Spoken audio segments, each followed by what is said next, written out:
சிரியாவை Abraham அக்கௌண்ட்ஸ்குள்ளே கொண்டு வர்றதுக்கு America try பண்ணிட்டு இருக்காங்களாம். அதுவும் குறிப்பாக டொனால்டு ட்ரம்ப் அவர்கள் தான் இந்த அப்ரஹாம் அக்கௌண்ட்ஸ் அப்படிங்கிறத உருவாக்குனாங்க. செஞ்சுரியிலேயே இந்த நூற்றாண்டிலேயே ரொம்ப முக்கியமான ஒரு ட்ரீட்டினா அது அப்ரஹாம் அக்கௌண்ட்ஸ் தான் அப்படின்னு சொல்லி ட்ரம்ப் அவர்கள் சொன்னாங்க.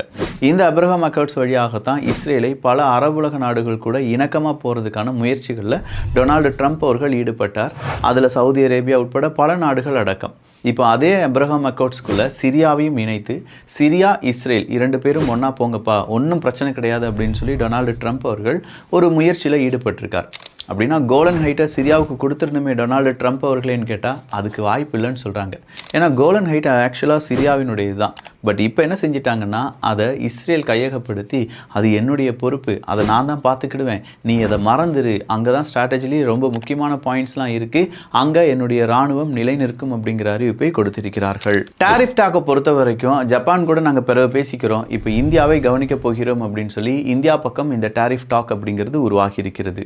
அதே மாதிரி அமெரிக்கா கனடாவினுடைய டாரிஃப் யுத்தம் தொடர்ந்து வருகிறது.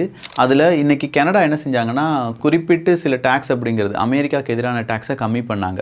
இதனால் சீக்கிரமாக அமெரிக்கா கனடாவினுடைய டாக்ஸ் ப்ரொஃபைலில் ஏதாவது ஒரு மாற்றம் வருவதற்கான வாய்ப்புகள் இருக்கின்றன.